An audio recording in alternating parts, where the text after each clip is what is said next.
For hundreds of years, wars had defined the fate of the most powerful kingdoms on Earth.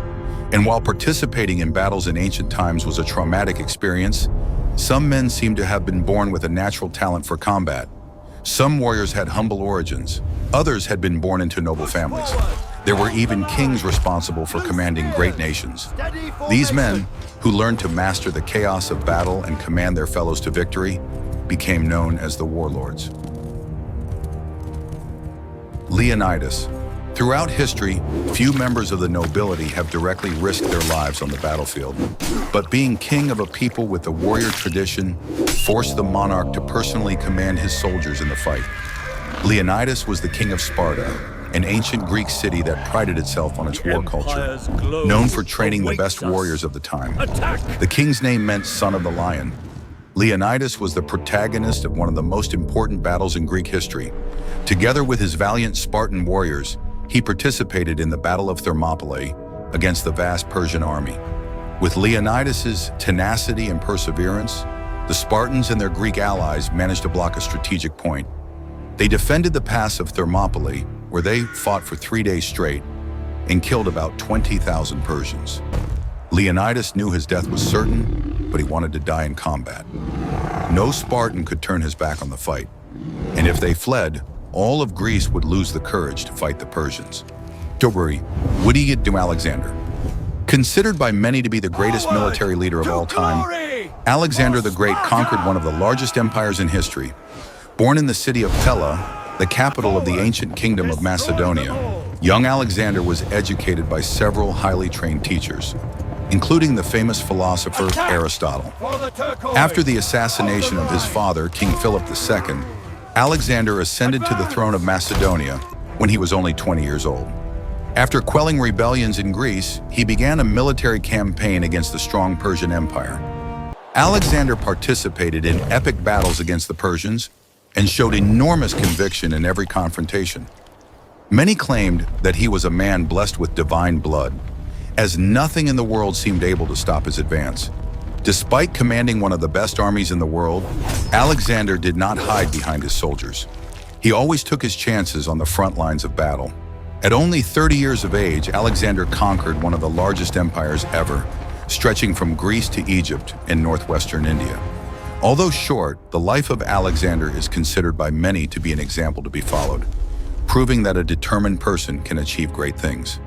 Charge forward, leave none Spartacus. alive. Born in the region of Thrace, a young warrior who belonged to the auxiliary troops of the Roman army decided to abandon his military post and commit the crime of desertion against Rome. His actions had grave consequences, as he was captured and sent to be sold as a slave, a fate considered worse than death. Because of his potential as a warrior, the young man was sold to be used as a gladiator in the Roman arenas, where he came to be called Spartacus. After receiving training at a school for gladiators in the city of Capua, Spartacus excelled in the arenas.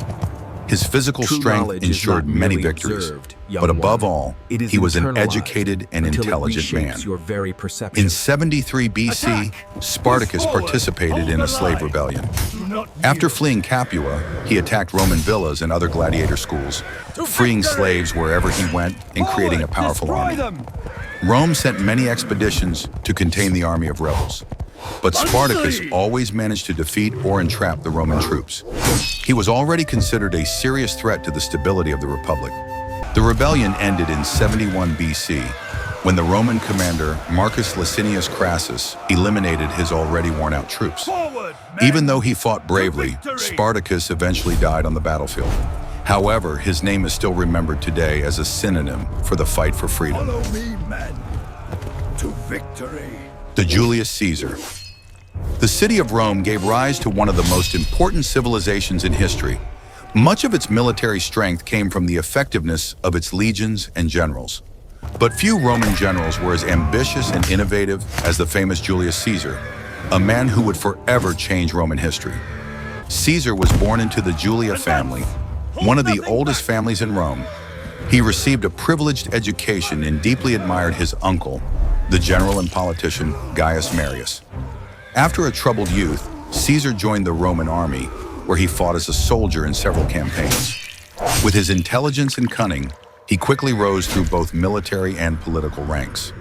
After assuming command of 4 legions, Caesar began a campaign to conquer Gaul, a region inhabited by several barbarian tribes that fought fiercely to defend their territories. Caesar even got off his horse to fight on the front lines in some battles, proving that his status as a commander was no excuse for avoiding danger. After dominating Gaul, Caesar fought a civil war against the great Roman general Pompey the Great, and again emerged victorious. Even after achieving extraordinary success in his career, Caesar's life ended tragically. He was the victim of a treason planned by members of the Roman Senate, who feared his rapid rise to power. However, the surname Caesar came to be used by all future emperors of Rome, a tribute to his greatness and lasting legacy. You will break before these chains do. Attila, known as the scourge The glory of of God, Rome Attila was will the king of the not be Huns, mocked. a nomadic people inhabiting Central Asia. The Huns established a confederation of tribes made up of different ethnicities, but united by their warrior traditions. In his childhood, Attila was trained as a knight and archer according to the customs of his people. But since he was the son of a tribal chief, he was also educated in various arts. It was said that as an adult, Attila could read and write in both Latin and Greek. Under his command, the Huns invaded southern Russia and Persia, then advanced into the Balkan region, terrorizing every land they passed through. Twice, they almost succeeded in sacking the great city of Constantinople. Attila and his warriors devastated countless villages and cities, dominating many European territories and subduing the Germanic tribes that lived there. But the Huns still had to face the great Roman Empire in the west. Around 450 AD, Attila invaded Gaul. 2 years later, he was already plundering Roman villages on Italian soil. The city of Rome itself was only spared because Emperor Valentinian III managed to arrange a peace treaty with the Huns. The iconic figure of Attila continued to provoke both awe and fear even after his death. Even the Romans described him with a mixture of hatred and respect for his brilliance as a military leader. Forward! Hold the line, brothers, for the cause! Genghis Khan. In a particularly difficult time in human history, when wars, famine, and disease ravaged the world, a new danger emerged from the distant steppes of Mongolia. From his earliest years, Genghis Khan had to struggle against many adversities. His father was murdered by poisoning, and his family was expelled from their clan. For years, they survived the harshness of life on the steppes, hunger, cold, and wild beasts. But when Genghis came of age, he was already a famous warrior, feared throughout Mongolia. He used his reputation to start a campaign to unify the Mongol tribes, peacefully or violently. Like the Huns, the Mongols were a nomadic people, living in camps filled with horses, herds, and expert mounted archers. Genghis understood that his people's mobility was a huge advantage against his enemies, especially the Chinese. So he began a wave of attacks against Chinese cities, causing destruction and spreading fear. The wealth conquered by Genghis Khan was immense, not only through the plunder of captured cities, but also from the tributes paid by those that surrendered. After conquering a large part of China, Genghis attacked many Arab and European kingdoms, creating the largest empire in human history in terms of landmass. Unfortunately, the great Khan did not live to see the peak of his empire. In 1227, he contracted a disease, possibly the bubonic plague, which at that time was spreading across Asia and beyond. The great Khan would eventually die.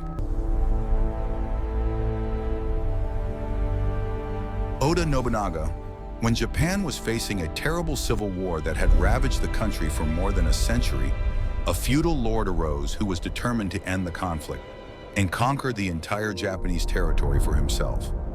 Oda Nobunaga was the son of a respected daimyo from Owari province. Unlike his father, who was serious and austere, Nobunaga enjoyed art, music, and cultivated an eccentric personality. In his youth, he was mocked by the members of the court. After his father's death, Nobunaga faced many challenges to secure his place as the successor of the Oda clan. There were even assassinations among his brothers who aspired to the same position. After finally securing leadership, Nobunaga began his campaign to conquer Japan. He first annexed small territories around Owari province. After a short time, larger and larger battles began to erupt, as new feudal lords challenged him. Nobunaga's army aggressively advanced across Japan, defeating the Asakura, Asai, Ikoiki, and Takeda clans, greatly increasing the military and economic power of the Oda clan. Push them back. His story ended in tragedy when one of his own generals, Aksai Mitsuhide, led a rebellion. Betrayed and cornered, Nobunaga chose to end his own life through the famous method known as seppuku.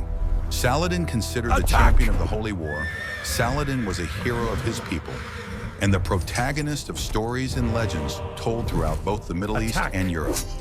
Born in the region that is today Iraq, Saladin was a Muslim military chief who became Sultan of Egypt and Syria. He led the Islamic opposition against the European Crusaders.